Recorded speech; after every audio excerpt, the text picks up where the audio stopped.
কালকে যেমন কিন্তু দেখতে গেলি যে আমার বন্ধুরা কেমন আমার ফাটিয়েছিল, তো আজকে আমার বন্ধুরা আমাকে সারপ্রাইজ দেওয়ার জন্য ঘরে সারপ্রাইজ রেডি করছে। তো যদিও সারপ্রাইজ বলতে গেলে আমি কিছুটা বুঝে গেছি, বাট ঠিক আছে, ওদের মানে হয় না অ্যাক্টিং তো করতে হয়, সারপ্রাইজ হবে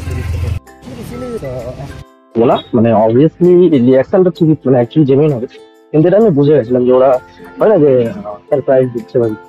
ঠিক আছে, চলো দেখা যাক কি সারপ্রাইজ দিচ্ছে, ওটা তো জানি না, নতুন কিছু হচ্ছে। Happy birthday to you. Happy birthday to you.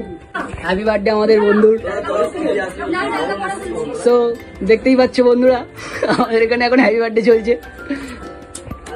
Happy বার্থডের পাশে গিফট রাখা আছে, গিফটটা একটু রোমান্টিক রোমান্টিক লাগছে নাকি? হ্যাপি বার্থডে নেবে না তো কেউ, কি করবো যখন আমরা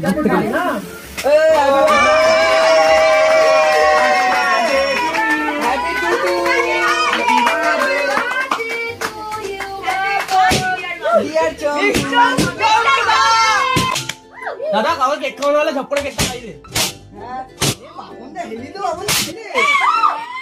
গ্রিপ ভাই গ্রিপ, কি করে এটা কি করে হাতেই পাওয়ার ভালো ট্যালেন্ট তো স্যার। এ আস্তে আস্তে এগুলো কেক নেই, কেক নেই, ভেঙে দিল। কেক ছাড়া, কেক ডিম ছাড়া, ডিম ছাড়া, কেক ছাড়া ডিম। আমার বাবু খায়।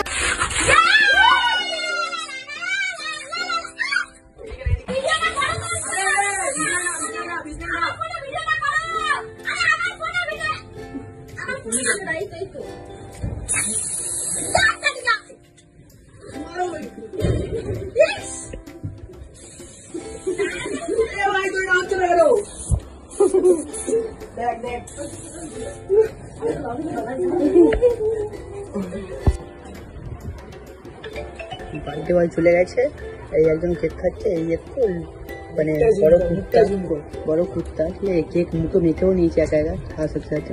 তো ফাইনালি গাইস আমার বার্থডে চলে গেছে, আজকে আমার মানে বার্থডে শেষ হয়ে গেছে। অ্যান্ড এখানে আমরা এই কজন আছি আপাতত ঘুমানোর জন্য রেডি, তো এক্ষুনি ঘুমিয়ে পড়বো। আর মেন কথা হচ্ছে আমার কয়েকটা বন্ধু মিলে আমাকে একটা পার্স, পার্স তো ছেলেদের হয় না, মেয়েদের হয়, তো আমাকে ওয়ালেট গিফট করেছে। আর আমার বোনরা তো কেক টেক দিয়েছে, আমার বোনের বয়ফ্রেন্ড যে সেও কেক দিয়েছে। আমার গার্লফ্রেন্ড যে অ্যাকচুয়ালি সে আমাকে একটা টি শার্ট গিফট করেছে, খুব সুন্দর হয়েছে টি শার্টটা। আমার ভাই যে এখন এখানে প্রেজেন্ট আছে চাদু, তো ও আমাকে একটা টি শার্ট গিফট করেছে। হ্যাঁ না ও একটা টি শার্ট গিফট করেছে। আমার একটা বন্ধু টি শার্ট গিফট করেছিল, কিন্তু সাইজে হয়নি বলে ও আবার ওটা এক্সচেঞ্জের জন্য দিয়েছে। তো ওভারঅল আমি ভাই এইটুকুনি বলবো সবাইকে বহুত বহুত বহুত থ্যাংক ইউ। ও হ্যাঁ সরি, এই টি শার্টটা যেটা আমি পরে আছি অ্যাকচুয়ালি, সরি যেটা আমি পরে আছি, এটাও আমাকে গিফট করেছিল আমার বোনের বয়ফ্রেন্ড।